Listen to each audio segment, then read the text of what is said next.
And I am joined by Lord Monckton, the Viscount of Brenchley, emanating from the United Kingdom. Uh, Christopher, thanks for joining me this afternoon.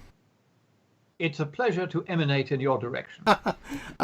Christopher, I want to ask you, just for starters, a little bit about a story coming out of Great Britain with regard to the Labour Party head who's taken over from Jeremy Corbyn, who's making a lot of waves in the establishment, we might say. A big story in the Drudge Report today about him. They have one of those kind of very authoritarian-looking pictures of him on the cover. Looks like Stalin, with the lighting and the chiseled, features, and it's give us a little bit of the scoop of what's going on there. Well, now Keir Starmer is quite rare in the Labour Party because he isn't actually a communist, as Jeremy Corbyn was, for instance. Yeah. He is very far to the left. He's not far off being communist. He's also much cleverer than Jeremy Corbyn. He has considerable forensic skill, which means that at the dispatch box, when he faces Boris Johnson, who is lazy and ill-prepared but eloquent, he tends to win the exchanges because Boris isn't always so well briefed. I think that will change. I think Boris's team were slow off the mark in realizing they were no longer dealing with Jeremy Corbyn, who was more or less completely incompetent. And Keir Starmer, who is a lawyer, is very, very far from incompetent. He has considerable forensic skill, much the same thing as Margaret Thatcher had. And he wields the scalpel in a very crafty, almost invisible way, so that Boris doesn't see the heffalump trap coming until he's blundered straight into it. So Keir Starmer has been tending on the whole to win certainly the earliest of the parliamentary question sessions, which now only happen once a week, so as to protect prime ministers from effective leaders of the opposition. But the more recent signs in Parliament are that Boris's team are getting their act together. They're briefing Boris a bit more competently, so that when Keir Starmer comes up with his cleverly researched questions, Boris is beginning to be able to answer them back. So I think it's going to prove a much more even match than it would have been if Jeremy Corbyn had stayed as leader, because Boris is probably one of the 3 or 4 most eloquent MPs in the chamber. Oh, he's very good. And also, he speaks the language of ordinary folk. This is the thing that Margaret Thatcher used to do terribly well. He can speak over the heads of the cloying, largely communist establishment, direct into the hearts and minds of the people in a way that nobody else can in the Tory party at the moment. So Keir Starmer, who is a little bit robotic, can't really match that. So what he's doing is playing to his strengths and using his forensic ability of doing the research, finding out what Boris said 6 months ago and throwing it back at him now. That kind of thing he's very good at. So he's doing that. And Boris is now, like it or not, even though Boris is not, like as Churchill was, a man who could both do the rhetoric and understand the detail. Boris is a little bit too lazy to really get down and dirty among the detail, particularly since this episode of Chinese virus that he had, which very, very nearly killed him. Yes, and I want to ask you about that, if I may. Sometimes elections take on a bigger aspect than simply the personalities of the people involved. They have a greater social impact on what's going on in a society, how people are feeling. And for that reason, I think right now the big polls in the United States show that Joe Biden is actually beating Trump by 11 points. It's very frightening. But the fact is, it doesn't matter whether Joe Biden is somebody who's virtually incoherent, cannot even string a sentence together, looks ridiculous sitting in his basement with geese, bellowing out the window trying to do an interview. And the fact that he's obviously very corrupt. His son is being brought in for questioning about the Burisma deal. He's got a grandson named Burisma Biden, for God's sakes. He's got connections in China that are very corrupt, and he's been corrupt for many, many years, going all the way back. But the point I'm making here is it doesn't matter. Because if people want to change, and they are responding to social currents, they'll put him in. And the same thing might happen in the United Kingdom right now. And maybe the cause of this may be the influence of the pandemic itself. So what is the mood of the British people right now? And is it comparable to what's going on here? I think there are differences. And let's start with the differences, because Donald Trump hasn't had a particularly good war, let us say. I think the remark about the disinfectant was ill-judged. Completely taken out of context. And well, I watched it, and he was thinking on his feet a bit. And it's not the thing you should do when you're in a press conference. That's how he rolls, as it were. Yeah, I know. But on this particular occasion, it was deeply unfortunate.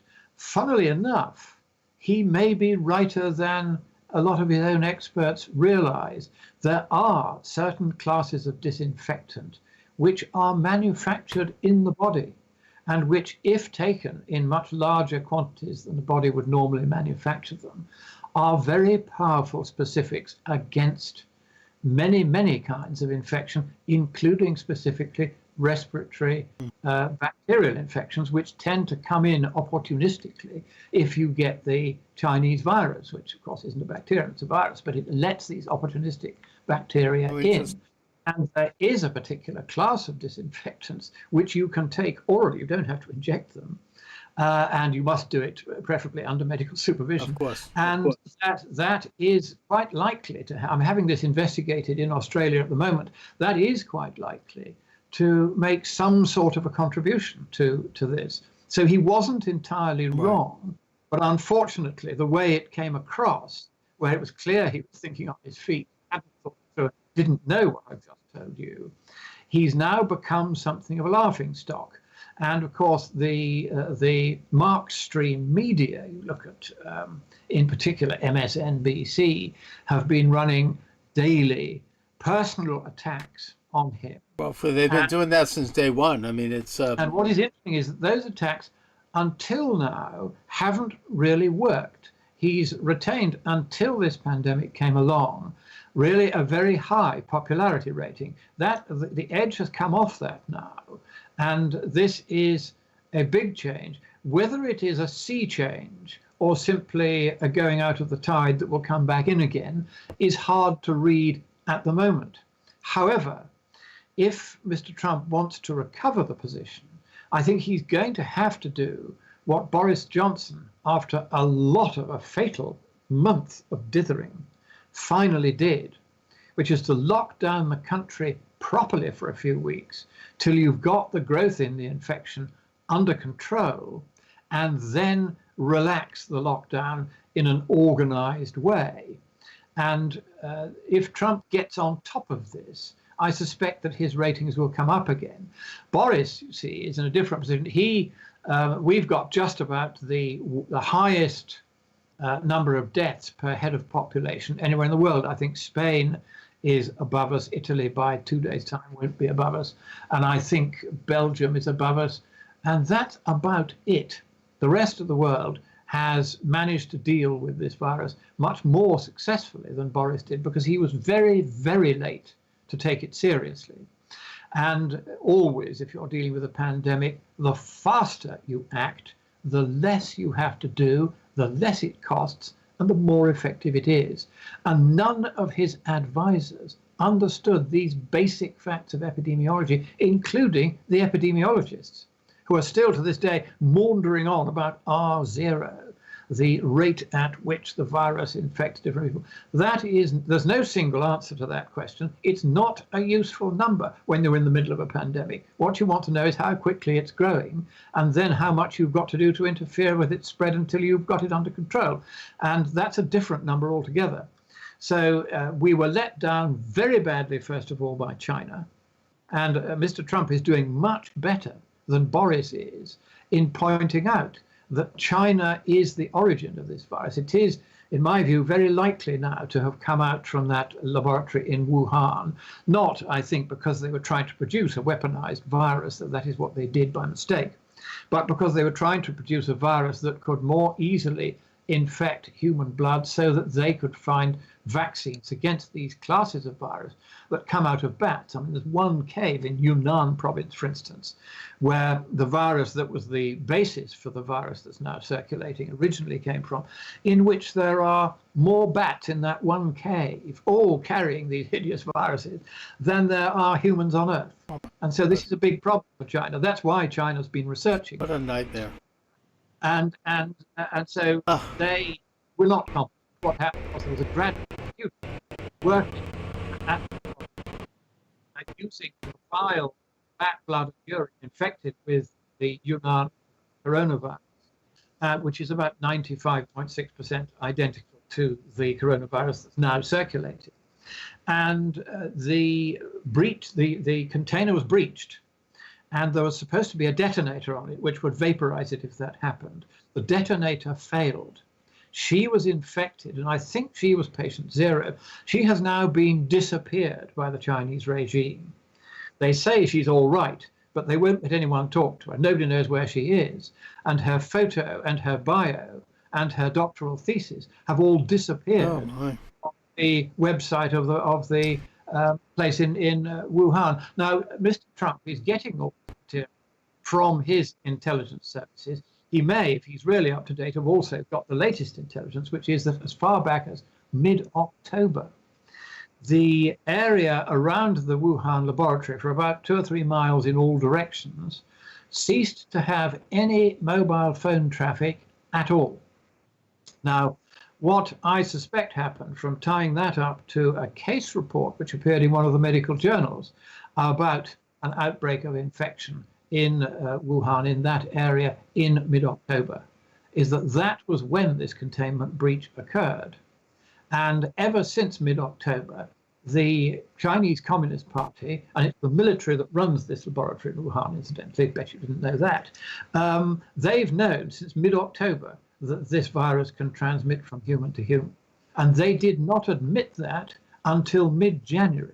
Well, it's even worse than that, in that it's been, German intelligence indicates that the WHO conspired with China, colluded with China, if you will, to use an expression popular around here, to hide this fact. The background of that, the previous well, director was a communist Chinese from Hong Kong. The present director is a communist from Ethiopia. Yes. He belonged to a faction in Ethiopia, which is a Marxist front faction, which was and is to this day funded, financed, supported, and trained by the communist Chinese regime. And there's a wonderful picture on the web of Tedros Adhanom Ghebreyesus, who is this communist Ethiopian, who has 3 times in the past misreported epidemics in Ethiopia of cholera as simply something that wasn't in fact cholera at all, when he knew perfectly well that it was. He has been taking orders from the Chinese regime, as has Ryan, Michael Ryan, who is the head of emergency programs. He's an Irish communist who I don't know whether you monitored this, but on the 15th of February, which was just about the last meeting to which international statesmen and intelligence operatives went, there was a security conference in Munich. And Ryan went there, and in the presence of the Chinese foreign minister, made the most head-banging speech, saying how wonderfully open and transparent China had been, and how the idea that we shouldn't feel free to travel to and from China was completely unacceptable. There was no reason why we shouldn't do. This was mid-February. The WHO was still saying. Well, the thing that bothers me is that likewise the deputy head of the WHO, Aylward, another communist, has now been removed as deputy head. He's been disappeared from the deputy head section of the WHO's website because he was interviewed by a Taiwanese journalist and made a fearful mess of it, and eventually hung up the phone on her when she asked him why Taiwan couldn't become a full member of the WHO. Taiwan, of course, being the country which has most effect. And the Republic of China, that's a political thing. So, absolutely. So we know perfectly well that the WHO has been dancing to China's tune throughout this. They have simply been repeating the lies peddled by the Chinese Communist Party. And that is why the international community's decision to invite the WHO to investigate China in this affair is fundamentally misconceived. And so far, of the various statesmen around the world, the only one I've heard saying this properly and loudly and repeatedly is Donald Trump. So I have a soft spot for Donald Trump. I think he is, by putting America first, putting into perspective the degree to which China has now become a clear and present danger to the rest of the world. And the fact that it has infected and infiltrated the WHO and now has it as a wholly controlled subsidiary, as it will shortly do with of all things, the Human Rights Commission of the UN, on which China, the country which least respects human rights in the world, with its harvesting of organs from political prisoners to give to members of the Communist Party, its suppression of Falun Gong, its continuing occupation of Tibet, contrary to all the norms of international law, and now the lying about the virus. China is an extremely dangerous, aggressive country, and only Donald Trump is standing up to it. Exactly, and I think that one element of it that's particularly troubling is that the WHO actually colluded with China for 2 weeks, I understand, in January to hide this virus. And during that time, you had 3 weeks. 3 weeks, and you had flights of people in and out of China and traveling all over the world. You know, that could have cost, you know, the thing could have been contained. I mean, to me, this is probably one of the great crimes the biggest crimes since World War II, was since the Cold War. Word. It is under the Rome Statute of the International Criminal Court, to which China isn't a signatory, but before which it can be hailed by countries that are signatories, the crime of extermination, where by act or omission you do something which is calculated to cause widespread loss of life. That is a crime against humanity. And every one of the 7 doctors, plus this graduate student we were talking of earlier from the Wuhan laboratory, who have been disappeared, along with many journalists and other whistleblowers who have been disappeared by the Chinese regime, each one of those disappearances is the crime against humanity of disappearance under the Rome Statute. So what I think should now happen is that China and the WHO should be dragged before the International Criminal Court on charges of conspiracy to commit crimes against humanity. The disappearances are down to China alone, but the extermination, the World Health Organization was a willing, active and deliberate partner with China in lying to the world, and saps like Boris Johnson, who has never really understood how dangerous communism is. He's of the next generation down from me, so he never really came up against it. He has never understood how dangerous it is. And therefore, it's only Donald Trump, who is of the same generation as you and me. He has understood this and is the lone voice at the moment speaking out against this. And you mentioned Biden. And, if you want my impression, of course, I haven't examined the patient, but he looks to me as though he is now well into the advanced stages of dementia. He's very ill, and that's quite clear. And, it's not his fault, but I understand. He doesn't look well. Under the 25th Amendment to your Constitution, I'm not even sure he should be allowed to stand. No, everybody knows it, and he's being propped up there, probably pumped up with some kind of serum or something, I don't know, before they crank him up and send him out. And but as you said, his connections with China are very troubling. He's not going to call China to account. No, of course not. But the thing is that to even right now, I should point out that to even discuss the WHO on YouTube could mean that I might disappear, because they don't want to criticize the WHO. So I'm just going to mention for the record that if this show disappears and if the station disappears, it's available on a lot of other sites. You could go to my website, charlesmoscowitz.com, and find numerous stations that carry my show in case they do. But the fact is that they are censoring right now any mention of the WHO to show how powerful the Chinese have become and their various appendages and their infiltrations in around the world. Well, they have infiltrated Google, which owns YouTube. Exactly. and they have lent very heavily on Google. Exactly, which is a subject that I don't want to talk anyone- about. I don't want to talk about that because I like doing this show on YouTube, and I'm grateful. I want to talk a little bit, going back to the virus itself. It seems to me that in this country, we have, as the old saying goes, flattened the curve. That the infection has not proven so far to be as bad as it was predicted. The WHO and others said that we'd see 2 million people dead by April. Now they're saying we'll see 2 million people dead by August. But the fact of the matter is that hasn't happened so far. So far, there's been 80,000, around 85,000 casualties.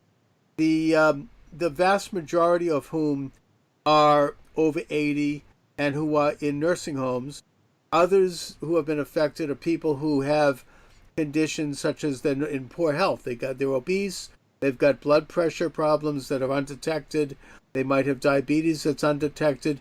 This has particularly been hard hitting in the minority community, which is not getting the kind of health care they should be getting, which has an aversion oftentimes to going to get health care, probably going all the way back to the days of Margaret Sanger's Negro Project when she was, pushing people into abortion clinics and doing all kinds of things to kind of reduce the what she called a dysgenic race and other progressives. I think there's a tradition of suspicion on the part of African Americans because of that, of going to the doctor and getting medical help.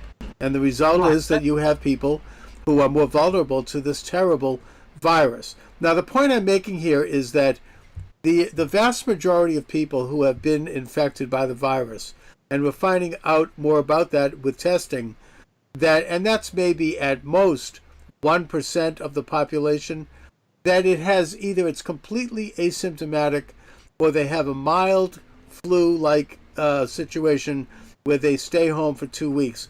It is only 1% of those who have been identified as having the virus who end up in the hospital, and of that, there's only a percentage of people who unfortunately pass away.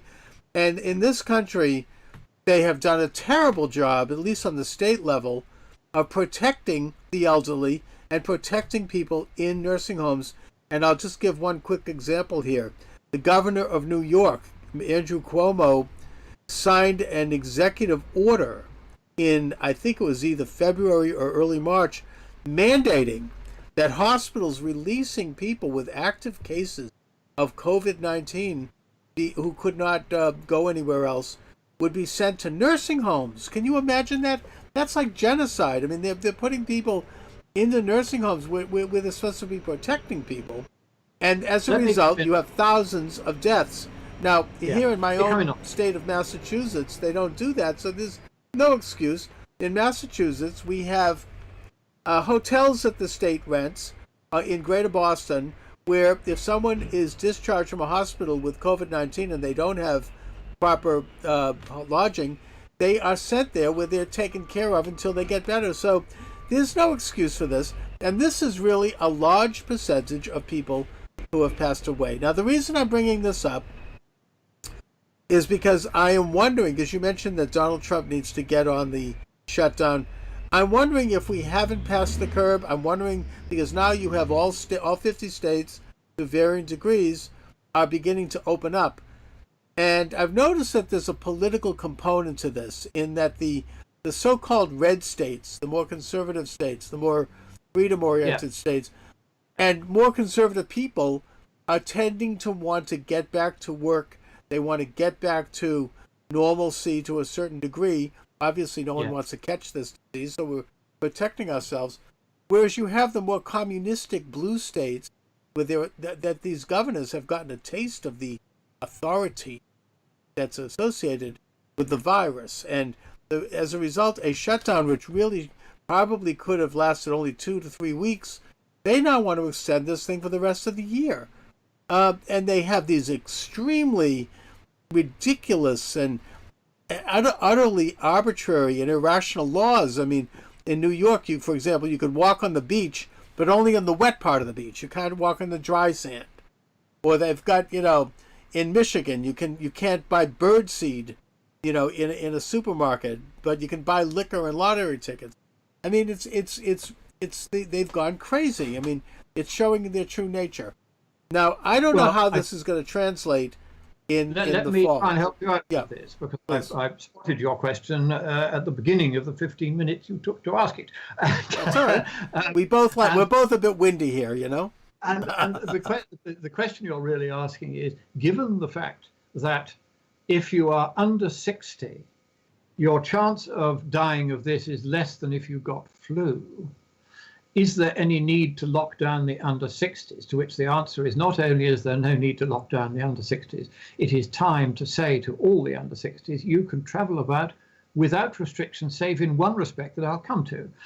Now, the over 60s, however, they need not so much to be locked down by government fiat, but to understand that they are at risk from this virus, and that therefore it is up to them to take sensible precautions to avoid running into situations where they're likely to get it. And that is all the lockdown you need, but you do need that much. You do need to say to the older people, look out for this. It's about 100 times more dangerous for the over 80s, if you get this, than flu is. So that's where you have to be careful. The older you are, the more dangerous it is. If you have diabetes, a third of all the cases in the UK have died because they had diabetes, which is a cofactor for this. And that leads on to another fascinating thing. Practically every public health advice given out by governments is actually controlled by financial vested interests. And the advice that you should eat a high carbohydrate, low fat diet, which was first promoted by communists in the National Institutes of Health in the late 1970s, and has then been copied by communist health agencies around the world ever since. That is the sole and direct and easily demonstrable cause of the epidemic of obesity and diabetes worldwide. And that could be stopped if people did what I did when I was told I'd got diabetes. I researched it for 3 months, discovered this, found to my fury I'd got diabetes because I'd been following these damn fool government guidelines. And I now eat a high fat diet with steak and pork and all the fat on it and stuff like that. Very little carbohydrate. Bingo, no more diabetes, gone completely, no sign I ever had it. It's absolutely vanished. It's a completely curable condition, provided face down the huge kind of Tate and Lyle's and the sugar interests and the bread interests that are trying to promote carbohydrates in the diet. And the same thing applies with the coronavirus. Once one understands the underlying mathematics of it, which is that you have, to talk in terms of set theory, two sets. The under 60s, for whom this is simply a non-issue. Yes, some will die, some will get strange new diseases from it, but very, very, very small numbers, far less than with flu, actually.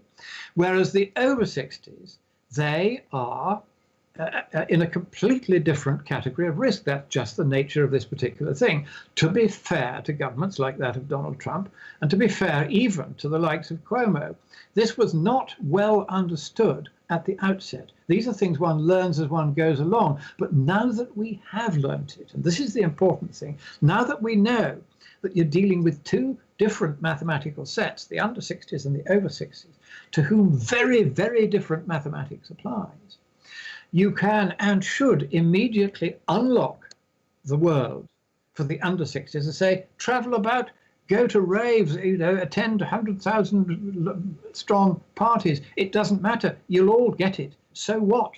It's not going to do you any harm, most of you. It'd be no worse than flu, less bad. If anything, you build up natural immunity. Over 60, again, there's no need for an enforced lockdown anymore, because now we know where we're going and we know what the risks are.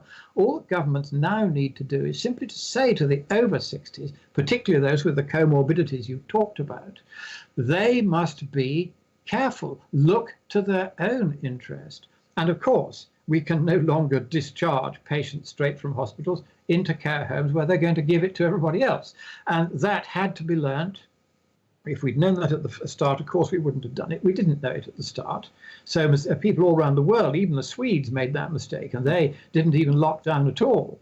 Well, they locked down a bit, but not as much as we have. Right. And so when you say we're over the peak, it's not entirely clear to me that we are over the peak. I think in the summer, it's likely to die down a bit. It could come back in the winter. But provided we end the lockdown now for the under 60s, and to the over 60s, we say there will be no compulsory lockdown, but if you get sick, you're going to have to pay for it, because we're not.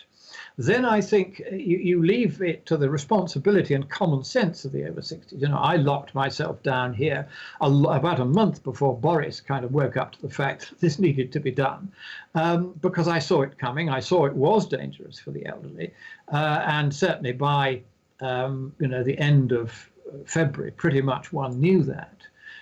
But some governments in America and in Britain were desperately slow to make that distinction and make sure that the elderly, particularly those who were vulnerable because they didn't control their environment, the people in care homes being the prime example of this, they should have been locked down.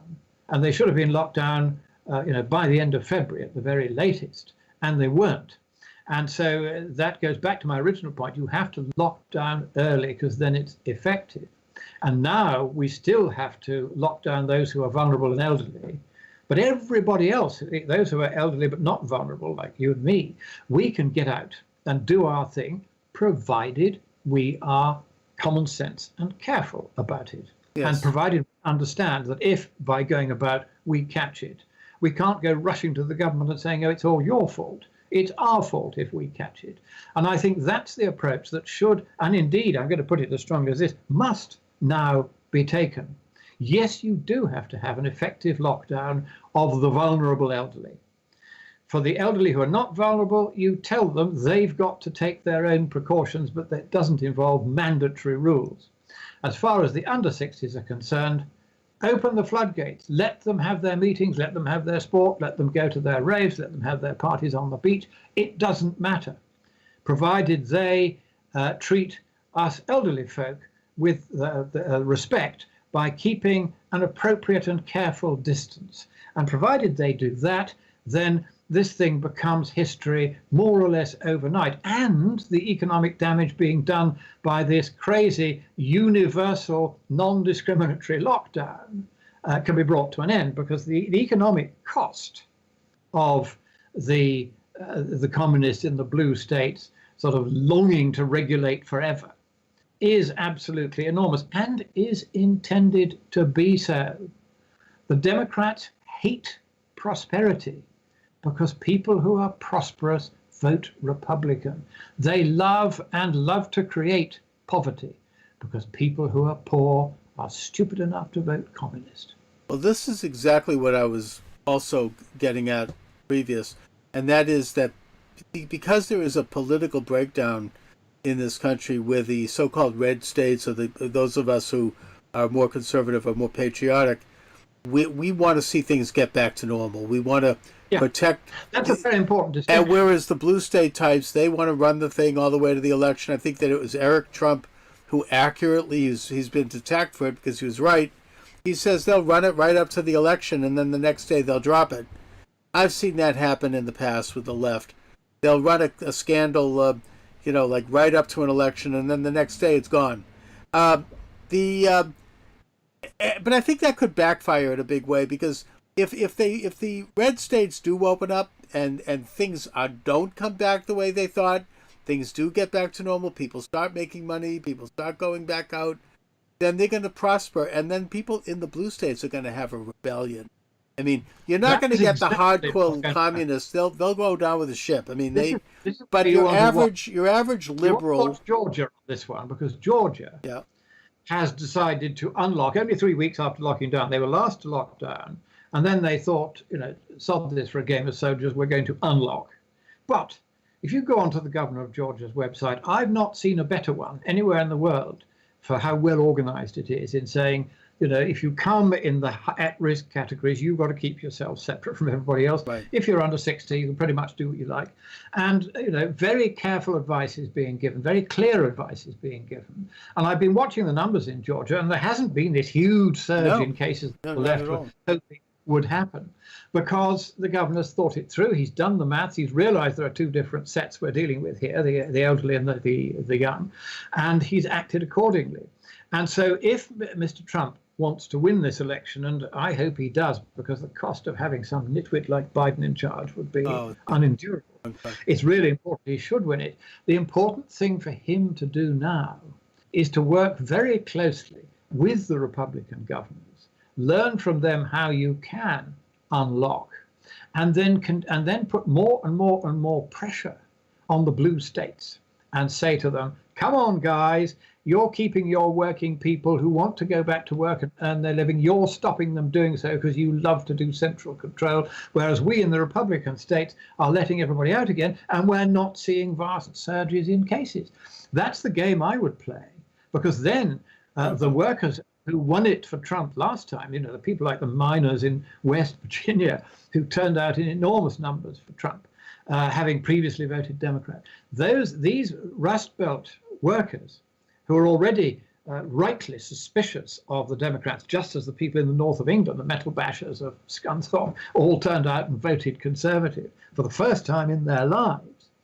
That's what Trump can build on in the run-up to the election, by saying to the working class, he's got to go right over the heads of the bureaucracy. He's got to speak to the working class and say, in my assessment, if you're under 60 and you're reasonably fit, there is no need for you to be locked down at all. And I am going to press to give you the chance to get your businesses restarted and go back to work and earn some money for your families. I am your champion, you, the working people whom the Democrats want to imprison in their homes. Any excuse.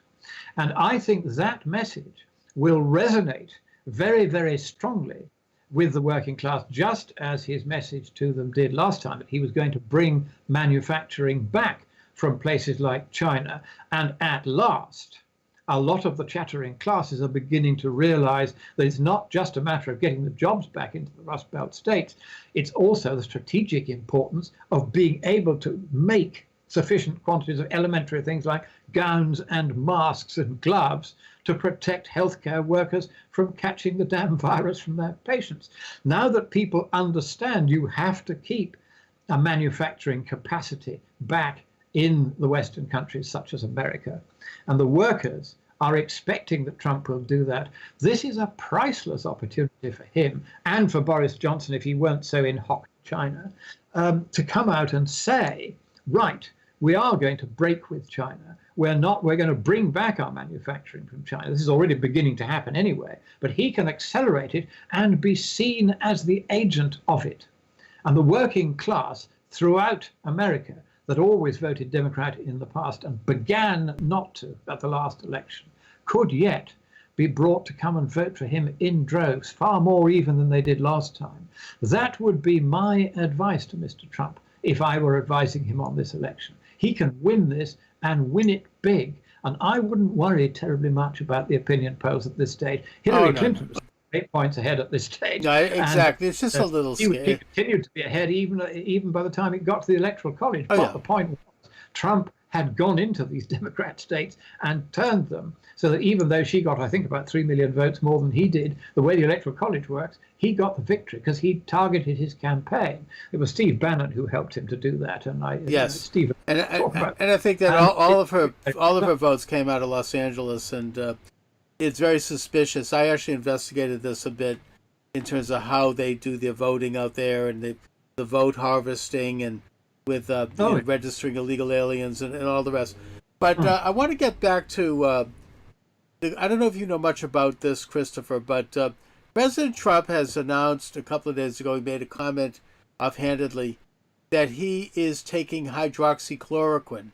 Now, my understanding is that this is being used very successfully in Germany, in North Korea, in Brazil, and a couple of other countries where it's being given prophylaxically to people by prescription, and no one should go out and take something like this because it is a drug and it can be dangerous.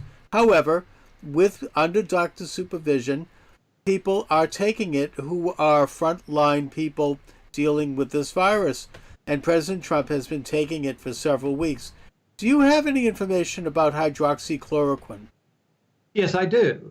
As far as dealing with the later stages of the disease are concerned, if you get this badly enough to hospitalize you, it has no effect at all beyond random.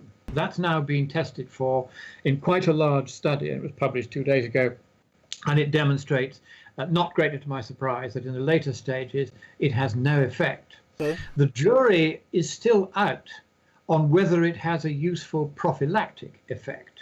If you were looking for something which is known to have a prophylactic effect, and as far as I know, virtually no known side effects, then a 25 microgram or 1,000 international unit gel tablet of vitamin D3 taken daily will do more to prevent you catching this virus and to minimize its symptoms if you do catch it than anything else. Again, like so many of these medications, if you leave it too late, it isn't so effective, but it has been proven in a very large meta-analysis of clinical trials involving 10,500 people, published in 2017, to be highly efficacious, particularly if you are deficient in vitamin D, as most of us in these northern climes are.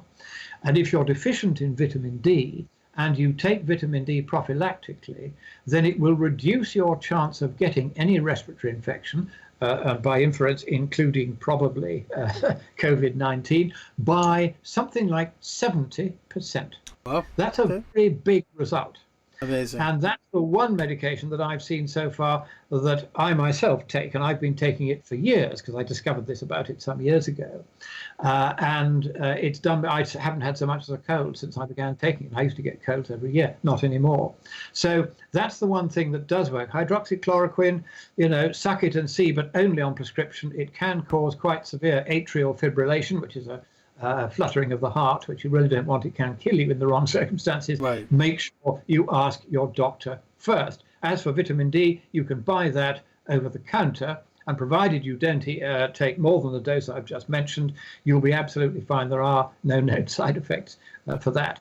Thank so you. that's why I'd recommend that. And indeed, that comes back into what you were saying about why people with darker skins are doing less well against this virus. The reason is that vitamin D deficiency, particularly again in these northern climes where the people with darker skins have for various reasons migrated to, their systems have not. It'll take generations of evolution before they adjust to the fact that they have a darker skin in an area where there's not so much sunlight, and therefore sunlight on the skin which makes the vitamin D. We have pale skins. We evolved them millions of years ago when we moved out of Africa because we needed the vitamin D, and the only way to get it was by acquiring paler skins. So darker skinned people, it's particularly important that they should take vitamin D. Interesting. And take it in the 25 microgram rather than the 10 microgram dose. If they did that, then my strong suspicion, not yet tested, I'm trying to get it tested at the moment, but not yet tested, so this is only a hypothesis, and I always try to distinguish between what I know and what I don't. My hypothesis is that if vitamin D deficiency were eradicated by this simple daily medication, that's all it takes, eradicate the deficiency in those with darker skins, that will then mean that they will be no more susceptible to death from this virus than we are. That's how it works. Wonderful. There is still one more cofactor. Well, there are two actually. One is they're more prone to diabetes, largely through lifestyle choices, and they're also, of course, some of them are still unfortunately poorer than the average. And there is a rather interesting cultural thing I came across quite by chance the other day, which is that if you are in the United States and you are black, and I'm not making a racial point here, I'm making an observation which appears to be borne out by the statistics, your average cash savings at any one moment, the last time I looked, were $8. Not 8,000, not 80,000, not 8 million, $8. And it seems to me that particularly those, I'm going to call them the sort of busybody groups who go around saying that everything's racialism, that the blacks are permanently disadvantaged. One of the reasons why the blacks are permanently disadvantaged, to my mind, probably the most important reason, is that saving has not yet been internalized as part of their culture, whereas we've been at it for much longer. And I think that what would make the biggest difference to the well-being of people from the ethnic minorities, soon to be majorities in many states, it would be if they could acquire the habit of saving and building up capital. Right. And so I just throw that in as an afterthought, because I think that lack of savings, that lack of the ability to survive when an event like this happens and suddenly you have no wages coming in, that's bound to have an extremely adverse effect, not only on the physical, but also the mental health of those in that financial position. So to my mind, it's rather important that we should encourage the organizations that busy themselves in saying that they're trying to help black people, Asian people, Middle Eastern people, whatever, that we should start encouraging them to teach capitalism, the word they would use, the word you and I would use is free market economics, how businesses work, how a mortgage works, how savings work. These are things that should be taught in schools. Whenever I go into a school and teach, I always do a class on this. Good. So that people who otherwise have never heard how to do a mortgage, how to make savings, how interest works, how shares work, this kind of thing needs to be taught, and it needs in particular to be taught to the black community, the Asian community, the Middle Eastern community. Middle Eastern ones actually fairly good at it. Asians getting better at it. They've become quite capitalistic in many ways. The Chinese, alas, haven't, but everywhere else has. Singapore is a triumph in that way. Taiwan, likewise. I mean, look at them. They're all doing very well. South Korea. Sure, the tigers. These are the tigers, and they're tigers because they've learnt capitalism. Yes. They have internalized it. The ordinary people like it. They're all now like the Levantas. They're all instinctive traders. That's what you want. And my hope for the eventual equalization of society, so that the color of people's skin is simply no longer an interesting subject of conversation at all, is that we need to encourage the folk who are at the moment listening only to the communists, and therefore they only have $8 in their pocket at any given moment. They don't have savings. We've got to say to them, look, come off it. The communists have a direct incentive to keep you poor. Nothing keeps you poor with more sureness than if you never make any savings. And therefore we want to liberate you from the communists, liberate you forever from the Democrats. Once you get people saving, they never vote Democrat again.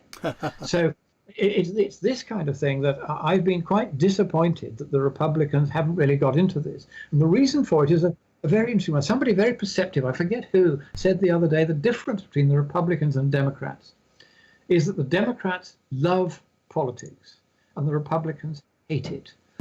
And I think that we on the centre-right should start to learn to love politics again, and to get into it in such a way that the message of free market economics, where you save and you work and you accumulate and you build your house and you build your family and you look after things and you manage everything properly, that message, if we can get that out, this is what Margaret Thatcher was all about. We were endlessly doing this in Margaret Thatcher's time, and then after her it all stopped again. But it really got through to people.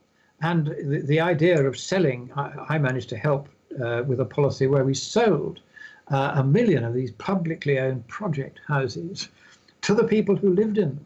Wow. On highly favourable terms, both to them and to the state, because the moment we sold them the house, we didn't have to maintain it. They did all that.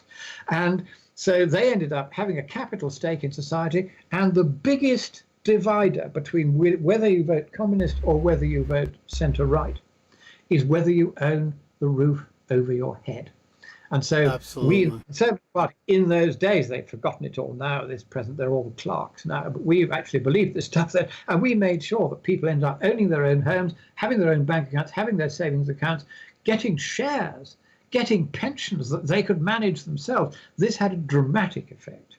And I spoke to the Chileans about this because under the hated Pinochet, they introduced a pension system. That's right. You had for the University of Chicago. They call them the Chicago Boys, headed up by absolutely. Milton Yeah, Milton Friedman, Friedman, absolutely. that Yeah, literally privatized their social security system. And during the same time as Margaret Thatcher, exactly. Reagan and Jack Kemp, his housing and urban development manager, were piloting programs that allowed minorities living in housing projects to own their units after 1 year of on-time payments. They would then assume their mortgage, and they would assume control and equity. And it was an extremely successful program. President Trump is bringing that back under Secretary Carson, and there's been great strides made. So you're absolutely right in that when people become empowered by a state, by savings, by a stake in the system, they will never fall for communism again. Anyways, Christopher Monckton, I'm kind of reaching toward the end of the program. So, is there anything else that you'd like to bring up? Do you have any websites or books you'd like to mention? Or Well, yes, I do have something which is very important. yes, If you go to whatsupwiththat.com, WATTS, upwiththat.com, and you look for the most recent article by me, it is about Naomi Zeipt, who is a German climate skeptic, aged 19. Look how unusual that is. She is sometimes described as the anti-Greta, though she doesn't like that description. But she is a thinking climate skeptic, very effective. wonderful. And at the moment, German officials are trying to silence her by saying that her videos constitute product placement, which is unlawful in Germany.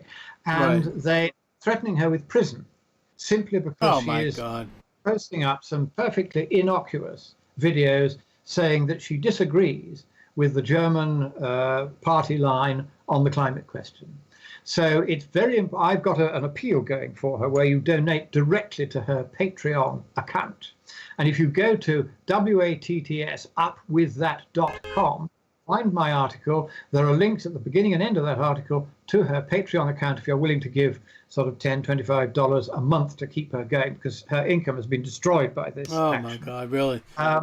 And likewise, there's also a link to a PayPal account where you can make a one-off if you'd rather do it that way. But if you could make sure that these links, you pick this up yourself from What's Up With That, put these links on your website. Will do. And advise people to make sure that they donate to Naomi. She's a slip of a thing. She's very young. She's seen through the climate garbage. I met her at the European Conference on Climate in December last year, organized by the European Climate and Energy Foundation. She spoke there most brilliantly. I spoke too, less brilliantly. And she won the hearts of a lot of us there. She's very, very good because she can reach the younger folk. Wow. She's a millennial. She can reach the millennials. And I'd love to have her on this show. I'd love to. Do by all means. If you can drop me a note. I'll give you coordinates. Yeah. And I'd love to, and maybe we could even get her to debate Greta. I don't think anytime I don't soon. think Greta will be like Al Gore with me. We ran ads for 6 months daily in 2007. Yeah. In which I offered to debate Al Gore on the climate anywhere on any terms that he liked. We never received. No. They know that the moment they debate because they know that what they're saying is rubbish, but nevertheless, that's how they've managed to do it. And because the mainstream media gives them an easy time, they get away with it. But the climate thing is going to become big again. Oh, yeah. Because people are beginning to realize that things like the Energiewende in Germany, this expensive program of wind farms and solar panels that's trashing the countryside and producing unreliable electricity at 8 times the previous price, that this sort of thing can no longer be afforded now that we've shot our economies in the foot by responding late and insufficiently cleverly to this COVID thing. And what we've now got to do, and I want to end on this, is to say that it is necessary for governments now to unlock straight away for the under 60s and to unlock for the over 60s, subject to advising them that they need to take precautions which the young people, frankly, don't any longer need to take. Very, very good. Excellent note to leave my audience with. Christopher Monckton, thank you so much for joining me, Viscount of Brenchley. We should talk soon, and as always, I appreciate you joining me. It's a pleasure. Thank you, Christopher. God bless America. God bless Canada. God bless all the English speakers.